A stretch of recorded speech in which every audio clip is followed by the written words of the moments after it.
వెంకటేష్, ఇప్పుడు పవన్ కళ్యాణ్ గారు మాట్లాడుతున్నటువంటి మాటలు అంటే పెద్ద ఎత్తున ట్రోల్స్ అవుతా ఉన్నాయి ఆయన మాటకు సంబంధించి. ఇప్పుడు ఏం మాట్లాడతాడో అప్పుడు అక్కడి నుంచి మళ్ళీ పక్కకి వెళ్ళి 5 నిమిషాల వ్యవధిలోనే ఏం మాట్లాడతారో దీనికి దానికి సంబంధం ఉండదు, పొంతన ఉండదు.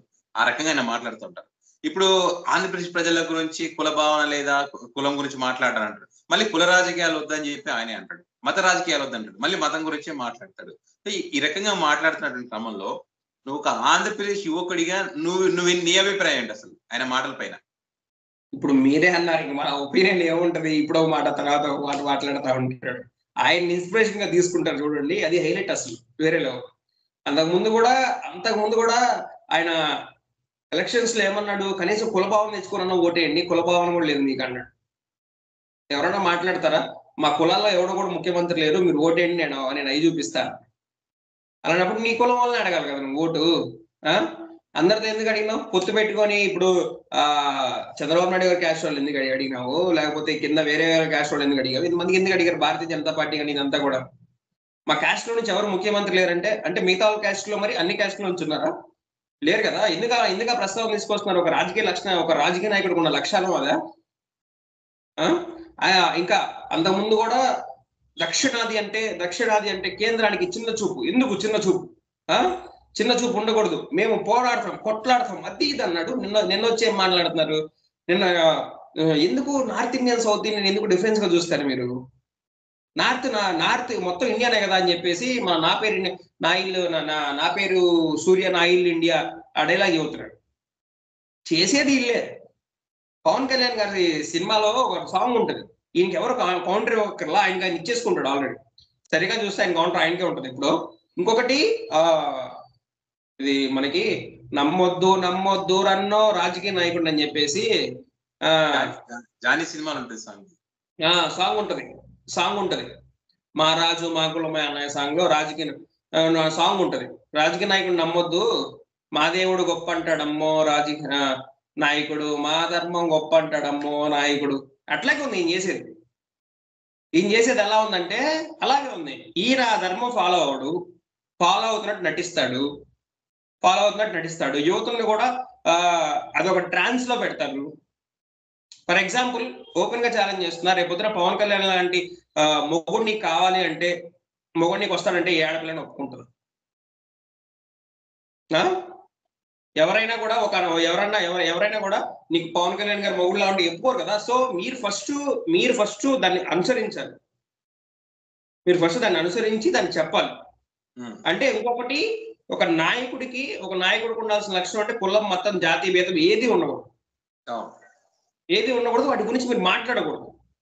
అవన్నీ 2 లక్షల పుస్తకాల్లో ఎక్కడా లేవా, లేకపోతే ఇంటర్మీడియట్ 4 గ్రూపులు చదివారు వాటిలో ఎక్కడా లేదా ఏంటి అన్నది కూడా అర్థం కాదు. అట్లుంటాయి పవన్ కళ్యాణ్ గారు చేసే అన్ని కూడా. దానికి తగ్గట్టు ఇంకొకటి ఏంటి, ఇంకో 15 ఏళ్ళు కూడా ఎన్డీఏ గవర్నమెంటే ఉంటది అంటున్నారు. ఇంకో 15 ఏళ్ళు కూడా 20 సీట్లోనూ పోటీ చేస్తారన్నమాట. 15 ఏళ్ళు ఎన్డీఏ గవర్నమెంట్ వీళ్ళతో ఉంటారు, చంద్రబాబు నాయుడు గారే ఉంటారు అని అంటే పవన్ కళ్యాణ్ గారు ముఖ్యమంత్రి కావాలని ఆశ అభిమానులకు ఉంది కదా, అది ఏం లేనట్టే. ఇంకా అక్కడ 21 సీట్లే అంటున్నారు. 21 సీట్లు అంటే మిగిలిన పార్టీ కోసం పనిచేసిన వాళ్ళు, 175 నియోజకవర్గాల్లో పనిచేసిన వాళ్ళు, జనసేన పార్టీ ఏదో ఒకటి ఉంటది కదా గుర్తు. వాళ్ళ పరిస్థితి ఏంటి? ఈయన సీఎం అవడం తర్వాత వాళ్ళ పరిస్థితి ఏంటి? వాళ్ళకి ఎమ్మెల్యేగా పోటీ చేసే అవకాశమో, ప్రజల తరపు నుంచి రావటమో ఉండాలి. ఎప్పటికీ కూడా ఈ ఒక్క పార్టీ ఆంధ్రప్రదేశ్ మీద రుద్దాలంటే ఎలా కుదురుతుంది? ఇంతవరకు కూడా ఛాలెంజ్ చేస్తున్నా ఎవరికైనా సరే ఓపెన్ డిబేట్ పెట్టి చెప్పమనండి. చంద్రబాబు నాయుడు గారు స్టార్ట్ చేసి కంప్లీట్ చేసిన ప్రాజెక్టో, బిల్డింగో, గవర్నమెంట్ హాస్పిటల్, మెడికల్ కాలేజో ఏదైనా చూపిమనండి. స్టార్ట్ చేసి కంప్లీట్ చేసి ఉండాలి. ఆయన ఒకటి శిలాపాలకం వేస్తాడు, దాన్ని 20 సంవత్సరాల తర్వాత 30 సంవత్సరాల దాకా ఎవరు పట్టించుకోడు. లేదంటే పూర్తిగా ఆడకు వచ్చి ఈయన చేసి అంటాడు పట్టిసీమ ఎత్తిపోతుంది. పట్టిసీమ ఉంది, అది రాజశేఖర రెడ్డి గారితో వేసి వెళ్తే లాస్ట్ లో 30 కిలోమీటర్లు చంద్రబాబు నాయుడు గారితో నేనే చేసా అంటాడు. సార్ ఏంటి క్రెడిట్ అంతా బాబు గారి ఖాతాలో. ఏం మంచి చేశారు? మీ టైంలో ఎప్పుడైనా బడ్జెట్ మిగిలి ఉందా? ఏపీ ప్రజలు 1 రూపాయి సంపాదించుకున్నారా మీ టైంలో? 14 ఏళ్ల పరిపాలనలో ఇప్పుడు కూడా ఆర్థిక వృద్ధి రేటు పెరిగిందని చెప్తున్నారు. ఏ రకంగా పెరిగింది ఆర్థిక వృద్ధి రేటు? అసెంబ్లీలో చెప్తున్నారు. ఏ రకంగా పెరిగిందో అర్థం కావట్లేదు. రైతులకు గిట్టుబాటు ధర లేదు, బిజినెస్ జిఎస్టీ రిటర్న్స్ తగ్గిపోయినాయి, జిఎస్టీ కలెక్షన్స్ తగ్గిపోయినాయి అంటే జనాల దగ్గర డబ్బులు లేవట్టే, ఎందుకంటే బిజినెస్ లేదు కాబట్టి. ఒక్కరికి ఉద్యోగం కల్పించలేదు వచ్చిన దగ్గర నుంచి, ఒక్కరికంటే ఒక్కరికి కల్పించలేదు, ఒక్క నోటిఫికేషన్ లేదు. ఏ రకంగా పెరిగింది? ఇలాంటి మోసం చేసే నాయకులు మధ్యలో మేముండి ఆయన ఒక విజనరీ, ఆయనకి ఇది అంటే పవన్ కళ్యాణ్ గారు ఎందుకు పొగుడుతున్నారు, ఏం చేస్తున్నారో కూడా మరి ప్రజలు ఆలోచించుకోవాలి. ప్రజలు ఆలోచించుకోవాలి. ఆయన గవర్నర్ గారికి ఇచ్చిన దాంట్లో కూడా ఇది రాష్ట్రాన్ని విధ్వంసం చేశారు, అప్పులు పాలు చేశారు అన్నారు. దానికి సంబంధించిన రిపోర్ట్ ఇది, ఇన్ని అప్పులు చేశారు, ఇన్ని ఇచ్చేసి వెళ్ళారు అన్నది ఒక కాగ్ రిపోర్టో, ఒక వెబ్సైటో, లేకపోతే నీతి ఆయోగ్ రిపోర్ట్ ఏదైనా దానికి రిలీజ్ చేస్తే మాలాంటి వాడు చూసుకుంటాడు. వాటి ఆధారంగా చెప్పాలి కదా. వీళ్ళు ఇచ్చిన దాని అంటే ఇప్పుడు ఎట్లుంటదండి, ఏ ప్రభుత్వం వచ్చినా కూడా వాళ్ళు రాసిస్తే చదువుతారు. కాకపోతే కొంచెం ఇప్పుడు వీళ్ళు చదివింది అయితే కొంచెం ఎక్స్ట్రీమ్ వెళ్ళినట్టుగా అనిపించింది. జగన్ గారు ముఖ్యమంత్రిగా ఉన్నప్పుడు చదివినటువంటి అంశాలని, కొన్ని ప్రాజెక్టులు, కొన్ని డెవలప్మెంట్ సంబంధించి ఇప్పుడు గవర్నర్ గారు మళ్ళీ అవి చదివినట్టుగా అనిపించింది. అవును, మళ్ళీ అవి చదివారు. కొన్ని ఇప్పుడు సోషల్ మీడియా వేదిక కూడా పెద్ద ఎత్తున వైరల్ అవుతున్నాయి కదా. గతంలో మాట్లాడినటువంటిది ఇప్పుడు మాట్లాడింది ఏంటంటే దానికి సంబంధించి. సో కనీసం వీళ్ళు అదైనా చెక్ చేసుకోకుండా మరి మాట్లాడిస్తున్నారని అంటే ఇంకా ఎట్లా ఉందో అర్థం చేసుకోవచ్చు. అసలు అంటే వీళ్ళు ఒకటే టాపిక్ మీద వచ్చారు. రౌడీజం అన్నారు ఫస్ట్, రౌడీజం అరాచకం పాలన అన్నారు. ఇప్పుడేమో జగన్మోహన్ రెడ్డి విధ్వంసం చేసి వెళ్ళిపోయిన రాష్ట్రాన్ని, అరాచక పాలన, ఇది ఒక లైన్స్ మీద వెళ్తున్నారు. వచ్చి సంవత్సరం అయిపోయింది, ఫస్ట్ ఫైనాన్షియల్ ఇయర్ అయిపోయిందంటే సంవత్సరం అయిపోయినట్టే. ఫస్ట్ ఫైనాన్షియల్ ఇయర్ లో ఒక్క పథకం కూడా ఇంప్లిమెంట్ చేయరు. గ్యాస్ సిలిండర్స్ ఇచ్చారు ఫస్ట్ ఫైనాన్షియల్ ఇయర్ లో, మొన్న ఫిబ్రవరి ముందు వరకు నవంబర్ లో ప్రవేశపెట్టారు. అది కూడా 60-70 వందలు 60-70 మందికి వచ్చినాయి అంతే, 60 నుంచి 70 మందికి వచ్చినాయి. లేదు మరి 4 లక్షల కోట్లు, 3 లక్షల కోట్లు బడ్జెట్ పెట్టారు, 1 లక్ష కోట్ల రూపాయలు అప్పు తీసుకున్నారు, 1,20,000 కోట్లు. ఏమైంది? ఈ 4 లక్షల కోట్లు అమరావతిలో డెవలప్మెంట్ చేశారా? అమరావతి దాన్ని కట్టారా? ఏం జరిగింది మరి? 4 లక్షల కోట్ల రూపాయలు ఏమైపోయింది, ఎవరికి ఇచ్చారు, ఏం జరిగింది అన్నది కూడా, అవి కూడా క్లారిటీ లేదు. 9 నెలల్లో fastest track record Chandrababu Naidu గారు. ఇంత ఫాస్ట్ గా 1,00,000 కోట్లు దాటిన వాళ్ళు ఎవరు లేరు. ఈవెన్ తెలంగాణలో కూడా రేవంత్ రెడ్డి గారు సంవత్సరం దాటినాక 1,00,000 కోట్లు. ఆయన శిష్యుడే అంత జాగ్రత్త వాడుకుంటూ వస్తున్నాడు. మరి ఈయనకి ఏమైందో ప్రజలు ఆలోచించుకోవాలి. ఒక పథకం ఇవ్వకుండా 4 లక్షల కోట్లు ఏమైనాయి మరి? ఏం చేశారు మరి? ఇంకా విధ్వంసం అంటే ఇది కదా, విధ్వంసం అంటే ఇది. ఒక పథకం ఇవ్వకుండా సంపద సృష్టి అంటే వాళ్ళకి సంపద సృష్టి. మొన్న కూడా పథకాలు మే నుంచి ఇస్తామని చెప్పారు. అది 2025 మేనా, 2026 మేనా, 2027 మేనా, 2029 మేనా, అప్పుడు ఎలక్షన్ కోడ్ ఉంటుంది అనుకోండి. నాకు తెలిసి చంద్రబాబు నాయుడు గారు మేలో ఇవ్వరు. ఆయన జస్ట్ అప్లికేషన్స్ పెట్టుకోమని ఇస్తాడు. ఆ అప్లికేషన్స్ ఈ జన్మభూమి కమిటీలో లేకపోతే సచివాలయాల్లో వీళ్ళు తిరిగి ఇదైపోవడం తప్పించి డైరెక్ట్గా అయితే రావు.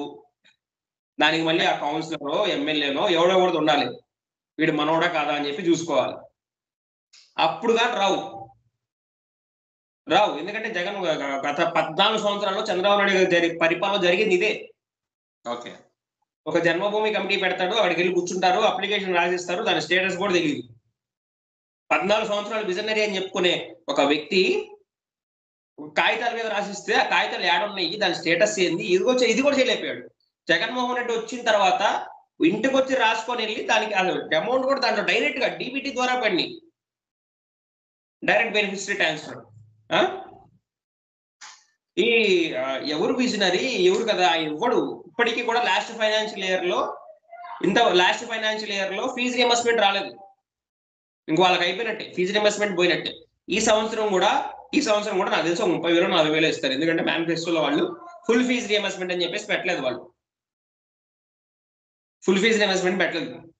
సో ఇప్పుడు అందరూ కూడా అనుభవిస్తున్నారు. పేరెంట్స్ కూడా తెలుగుదేశం పార్టీ తరపు నుంచి కూడా తెలుగుదేశం పార్టీ ఓటేసిన వాళ్ళు, జనసేన ఓటేసిన వాళ్ళు, మా అబ్బాయికి ఫీజు అంటే 70,000 80,000 ఇంజనీరింగ్ కాలేజ్ లో 1,00,000 రూపాయలు పైన ఉన్న వాళ్ళు ఎలా కడుతున్నారు, ఎలా కట్టలేదు. సో ఇప్పుడు వాళ్ళకు కూడా తెలుస్తుంది. ఎలక్షన్స్ ముందు ఏమైనా వాళ్ళు అంటే మాకు తెలిసిన టీడీపీ అంగులు ఒక ఆయన ఉండేవాడు, మీరు వైసీపీ తరపున ఉంటారు, మీకు ఏ పథకం కూడా రాని అన్నాడు. ఇప్పుడు ఆయనకి ఏమి రావట్లేదు, ఆయనకి కూడా అట్లా ఉంది రాష్ట్ర పరిస్థితి. రైతులు దెబ్బడిపోయారు.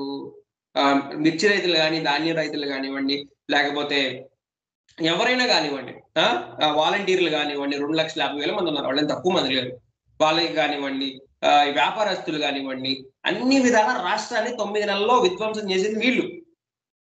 అమరావతిలో మనకు ఈనాడు పేపర్లో ఒక ఆర్టికల్ చదివాను. ఈనాడు పేపర్లో వేశారు. అమరావతిలో కరకట్ట మీద నుంచి ఒక రోడ్డు కిలోమీటర్కి ఎంత అవుతుంది సార్ ఛార్జ్? ఒక రోడ్డు కిలోమీటర్కి 180 కోట్లు అంట. 180 కోట్లు 180 కోట్లు. 2 సైడ్లు రిటైనింగ్ వాళ్ళంట, 2 సైడ్లు రిటైనింగ్ వాళ్ళంట, మధ్యలో దాన్ని పైకి లేపుతారంట, రోడ్డుని పైకి లేపాలంట. అందుకోసం 180 కోట్లు అంట. నాకు తెలిసి ఒక గ్రామం మొత్తానికి రోడ్లు వేయచ్చు. ఒక గ్రామం ఏమీ లేని గ్రామానికి మొత్తానికి ఎక్కువనే ఇంకా ఎక్కువనే. ఒక కిలోమీటర్ రోడ్డుకి 180 కోట్లు ఖర్చు పెడుతున్నారు చంద్రబాబు నాయుడు గారి గవర్నమెంట్. ఏమని చెప్పాలి చంద్రబాబు నాయుడు గారికి? అదేమనంటే ఎవరైనా ప్రశ్నిస్తే మా ఆంధ్రప్రదేశ్ వాళ్ళు వాళ్ళని ఏదని అనుకోండి, వాళ్ళని గొర్రెలు అనాలో లేకపోతే ఇంకోటి అనాలో కూడా అర్థం కాదు. అమరావతిని ప్రశ్నిస్తున్నాం అంటే డెవలప్మెంట్ అడ్డుకుంటున్నాను. మరి 180 కోట్లు ఇక్కడ రోడ్లు మొత్తం అయిపోతారా? ఈ మొత్తం అయిపోతారా? ఎందుకురా అక్కడ పెడితే దానికి సరే అంత డబ్బులు ఖర్చు పెడుతున్నాం. అది ఎలా రికవరీ అవుతుంది? తర్వాత ఇప్పుడు 30,000 కోట్లు ఏమో ఇప్పుడు దీన్ని కేటాయించారు. ఆ 30,000 కోట్లు అక్కడ పెట్టే బదులు ఒక వైజాగ్ అంతా కూడా అక్కర్లేదు, ఒక విశాఖపట్నానికి దానిలో ఒక 5-6 వేల కోట్లు పెట్టినా కానీ ఎక్సలెంట్ గా డెవలప్ అయిపోతుంది. ఆ 30,000 కోట్లు మీరు మెడికల్ కాలేజీలు పెండింగ్ లో ఉన్న వాడికి ఒక్కొక్క కాలేజీకి 5,000 కోట్లు మాత్రమే ఖర్చు అవుతుంది. జగన్మోహన్ రెడ్డి 10 కంప్లీట్ చేశాడు, ఇంకా 5 పెండింగ్ ఉన్నాయి. 5 మెడికల్ కాలేజీలు కంప్లీట్ అయిపోతాయి. పోర్టులు దాదాపు 70% వరకు ఉన్నాయి. ఈ బడ్జెట్ అంతా కూడా పోర్టులు కంప్లీట్ అయిపోతే పోర్టుల నుంచి ఆదాయం వస్తుంది. ఫిషింగ్ హార్బర్ కంప్లీట్ అయిపోయాడు, వాటికి పెడితే వాటి నుంచి ఆదాయం వస్తుంది. అవన్నీ పెండింగ్ పెట్టేశారు. అవన్నీ పెండింగ్ పెట్టేసి ఒక అమరావతిలో 2047 దాకా ఎందుకు ఆగాలి? ఇప్పుడు సంపద సృష్టి జరుగుతుంది కదా ఇక్కడ. 2047 వరకు లోకేష్ బతుకుంటాడా, చంద్రబాబు నాయుడు ఉంటాడా, లేకపోతే ఎవరు ఉంటారు? అప్పటి వరకు కూడా మీరు ఇది కావద్దంటే ఎట్లా కుదురుతుంది? శివరామకృష్ణ కమిటీ గైడ్ లైన్స్ కూడా ఫాలో అవ్వకుండా మీరు రాజధాని కట్టేశారు. రాజధాని అన్నారు. కేంద్ర ప్రభుత్వం స్పష్టంగా ఇచ్చింది. జగన్మోహన్ రెడ్డి కూడా మీరు ప్రభుత్వ భూమి ఉన్న దగ్గర కట్టమని చెప్పాడు, ప్రభుత్వ భూమి ఉన్న దగ్గర. కానీ వీళ్ళేమో అమరావతి తీసుకొచ్చారు. అది హైదరాబాద్ లాగా ఏమి ఇక్కడ రాళ్ళు రప్పులు ఉండేది కాదు. అక్కడ మీరు ఎంత డెవలప్మెంట్ చేసి దీనివల్ల ఏమవుతుందంటే ఇప్పుడు ఒకటే చోట రాష్ట్రం వచ్చే ఆదాయంతో ఒకటే చోట ఇది అవుతుంది. జగన్ గారి కాన్సెప్ట్ ఇది డెవలప్మెంట్ అనేది వికేంద్రీకరణ జరగాలి. ఎందుకంటే ఇప్పుడు హైదరాబాద్ నుంచి ఏపీ విడిపోయిన తర్వాత రాజధాని లేకుండా ఉన్నటువంటి క్రమంలో చాలా ఇబ్బందులు వచ్చినాయి. కాబట్టి ఇట్లా వికేంద్రీకరణ జరగాలనేటువంటి ఒక కాన్సెప్ట్ జగన్ గారు తీసుకోవడం జరిగింది. సో అది మరి ప్రజలు దాన్ని మరి ఏ రకంగా అంటే వ్యతిరేకించారో తెలియదు. మన ఎన్నికల ఫలితాలు ఆ రకంగా వచ్చినాయి. ఒకవేళ గెలిచింటే కనుక 3 రాజధానులు అనేటువంటిది ఈసారి కంప్లీట్ గా అయ్యేటువంటి అవకాశం అయితే ఉండేది. చూద్దాం ఏం జరుగుతుంది, ఎంతవరకు వీళ్ళు చేయగలుగుతారనేది కాలమే సమాధానం చెప్తుంది. Okay, thank you.